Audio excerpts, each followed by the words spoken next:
In the past several days, one of the most dangerous confrontations the Middle East has seen in decades has moved into a far more frightening phase. What had long been a tense and hostile rivalry between Iran and Israel has now taken on the shape of open military conflict. The exchange is no longer limited to threats, warnings, or distant signals of force. It has become visible in the harshest way possible. Ballistic missiles crossing the night sky, air raid sirens tearing through the silence, explosions shaking crowded neighborhoods, and civilians forced to live minute by minute with fear pressing against every ordinary part of life. Among the cities most deeply affected by this new reality is Tel Aviv, once known mainly as Israel's economic and technological heart, and now living under the dark shadow of war. At night, Tel Aviv no longer looks like a city defined only by its towers, traffic, and shoreline lights. Its sky is no longer illuminated only by buildings, streets, and the familiar glow of urban life. More and more often, sudden flashes now rip across the darkness from interceptor missiles, incoming projectiles, and fiery blasts in the air. For the millions of people living there, war is no longer something watched on a screen or spoken about in military briefings. It has moved closer, becoming something they can hear, feel, and fear from inside their own homes. The most intense wave began when Iran launched a large barrage of ballistic missiles toward Israeli territory. Several major cities were considered possible targets, and Tel Aviv was among the most significant. Israeli defense radar quickly detected the incoming projectiles from hundreds, even thousands, of kilometers away. Within moments, the city's warning systems activated. Air raid sirens wailed across neighborhoods, their sound cutting through the night with unmistakable urgency. The message they carried was simple and terrifying: find shelter now. For civilians, those warnings leave very little room for hesitation. In many cases, people have roughly a minute, sometimes less, to get to a bunker, a fortified stairwell, or a protected room. Modern homes in Israel are often built with secure spaces as part of the structure. But even with that preparation, the moment the sirens begin, the atmosphere changes instantly. Calm disappears, conversations stop, hearts race. Families move fast, often with no time to think beyond the next few seconds. Parents grab children by the hands and hurry them toward shelter. Elderly relatives are guided as carefully and quickly as possible toward the safest room in the house or building. Some people rush down stairwells. Others run from sidewalks or parking areas, searching for any protected space nearby. In apartment towers, hallways fill with hurried footsteps and voices calling to one another. The entire city seems to move at once, as if pushed by a single wave of fear. Above them, Israel's air defense systems begin to respond. Interceptor missiles are launched into the sky to destroy incoming threats before they can strike the ground. From a distance, the air battle is visible in sudden bright arcs and bursts of light, a violent display unfolding over the city. The sky can look almost unreal, as if the night itself has become a battlefield. Trails of fire streak across the darkness. Explosions bloom overhead. For a few seconds, some residents standing on balconies or looking through windows see the impossible happening above them. Missiles colliding in the air above a modern city that only hours earlier had seemed to be living a normal evening. Yet even the most advanced defense systems cannot stop everything. Some projectiles break through. When they do, the effect is immediate and devastating. A missile that reaches the ground does not strike quietly. The impact sends a brutal shock through the surrounding area. Buildings tremble, windows explode outward, walls crack, car alarms begin screaming all at once. The sound rolls through entire blocks, leaving behind confusion, dust, and fear before many people fully understand what has happened.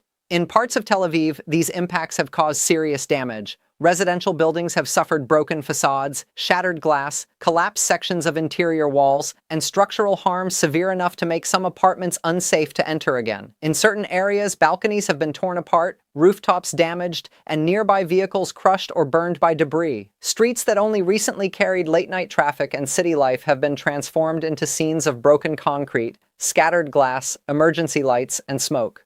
The emergency response begins almost immediately. Fire crews are sent to contain blazes before they spread through damaged structures. Ambulances race toward impact zones. Rescue teams search through debris, calling out for survivors, breaking through blocked entrances, and helping the injured out of ruined buildings. Some victims are found dazed and bleeding.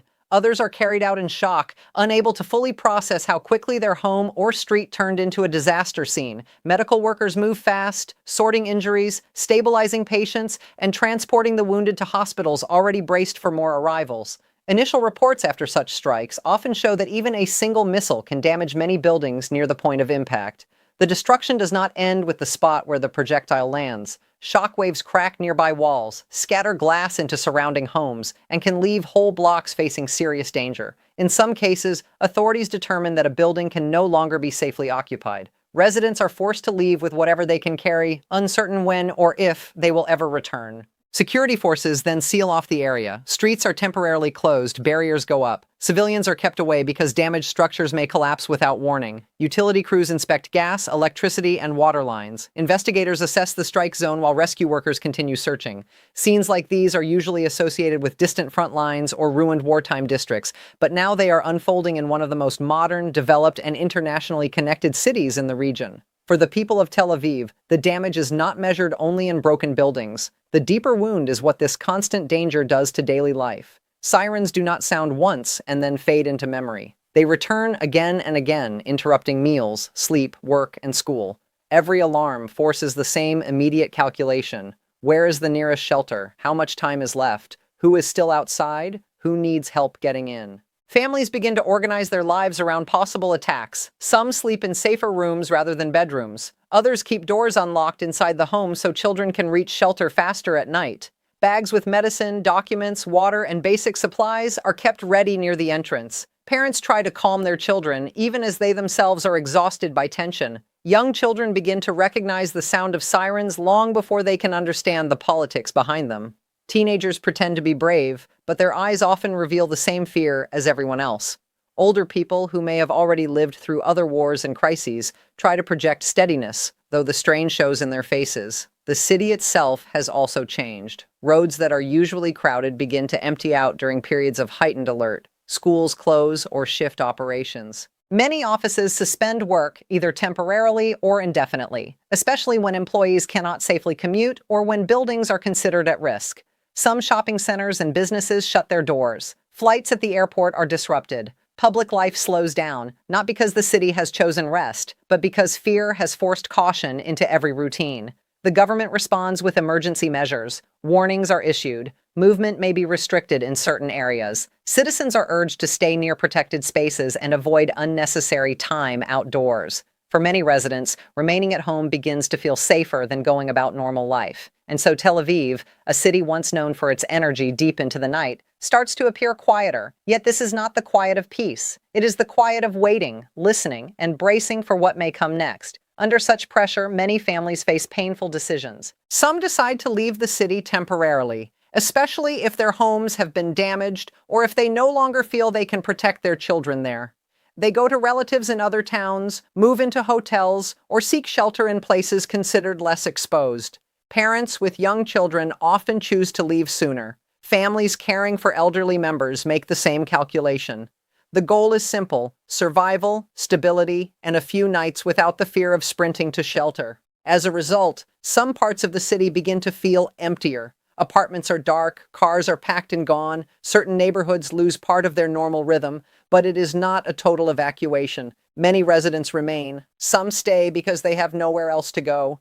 Others remain because their jobs, families, or responsibilities keep them there. And some stay because they refuse to let fear drive them out of the city they love. So Tel Aviv still stands. Its skyline still rises over the coast. Its lights still come on after sunset. On the surface, the city remains recognizable. But underneath that familiar outline, life is no longer the same. Behind the glass towers and apartment blocks, people now live with sharpened instincts, measured routines, and a constant awareness that everything can change in seconds.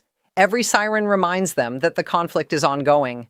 Every distant boom reminds them that danger may still be approaching. Even brief stretches of silence no longer feel fully peaceful because they can end without warning. Residents learn to read sounds differently, to watch the news obsessively, to track alerts, and to calculate risk in ordinary decisions like taking a walk, visiting family, or putting children to bed. Some have already made their choice to leave, searching for safer ground until the violence subsides. Others remain and hold on to whatever fragments of normal life they can preserve. They make tea, check on neighbors, answer worried calls from relatives, and try to speak calmly in front of children. In these small acts, resilience continues. It is fragile, but it is there. And beneath all the fear, one thing still survives: hope.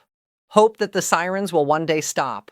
Hope that the night sky over Tel Aviv will once again hold only stars, city lights, and the ordinary beauty of peace.